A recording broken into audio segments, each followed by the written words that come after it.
Right. What's up, YouTube? Back with another video. I actually just got third place at my locals with invoked shaddoll dogmatica branded. This deck's pretty spicy. Yeah, this is my first time ever playing this deck, but I actually just picked it up last week. I traded it. I traded with a guy and ended up getting like a nice Italian invoke for it. When I was playing this at home, this deck was absolutely gas, and I brought it in today, and it was like really, really good. The only issues I have with it is I might cut down on the deck count a little bit because it does get a little bricky. But other than that, I think this deck's straight gas. Like, this deck is like a sleeper, in my opinion. Yeah. But we're going into the deck profile, so.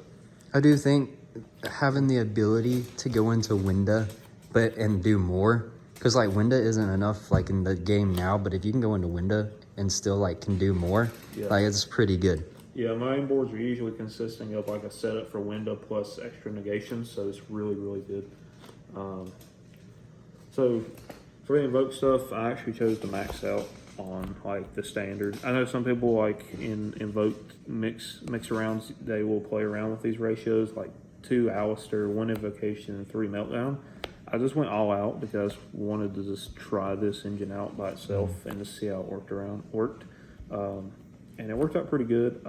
Going forward, I'll maybe cut an Alistair because I tend to open up a lot of normal summons. Yeah. And I may play around with this playing 1 invocation because that ratio it feels less cloggy. But the deck count was over 40, so it wasn't too bad. The Dogmatica package, I went all out with this package too. I played the 3 Ecclesia, the 2 Fleur-de-Lis, and 3 Nadir Servant, and I played Dogmatica Punishment. This is really good. I chose not to play Maximus. I don't think Maximus is that great, especially if you go against certain matchups, you don't know if you're playing branded or not. So I didn't miss Maximus at all. And one thing I told him, if he's gonna start playing Maximus, I'm putting a Mecha, but Cyber Dragon Nova in my extra deck. Oh no! Yeah. If my locals find this out, then it's just gonna screw me over. So I just chose to not play Maximus and play 2 Fleur-de-Lis. Going forward, I like this ratio a lot. I may play around with playing 1 or 2 Flares since I already play Punishment. But I do like to cut like both of these out going second, so I don't brick going into an established board. And then, this is the only shaddoll card I have because I play Apolon and Winda in the extra deck. I think playing the shaddoll monsters is kind of bricky in this build, so I just wanted to play this. And then I play a actually pretty big branded engine, just because I thought this engine was really strong and had a lot of good applications to the deck. So I played 2 Oliver and an Adlib. So I don't want to break on normal summons, so I played 3 Oliver with 3 opening, just so I can level out the amount of normal summons I have. Adlib was really good because, crazy enough, my inboards have been like branded in red with Schism, with like Dragoon, and this Engrave. And this plus branded in red helps you recycle your fusion so you can like keep disrupting your opponent. I just think this card is really great. This card is really phenomenal too because it's like having destruction protection for all of your monsters is really good. Yeah. It come up a couple times. 3 fusion deployment. I had a theory that this card is even more cracked because you can special summon Blazing Cartesia, which I play, Albaz, and Alistair from the deck. But I learned today that Alistair has to be normal summon to get his effect, not special summon. So I goofed with that a little bit today, but this card's still really good. Because like I play 3 Cartesia because I think this card's just like really good card. One thing I will add though, just knowing that you can summon Alistair, even though it has been normal summon, it could like potentially come up if you already had like Invocation in hand. Yeah, if you already open Invocation, it's really good. Or if you have Super Poly, you just bring this out with it and it's fine. But if you like normal summon, if you like go fusion deployment into this and normal summon Alistair, you can block Imperm.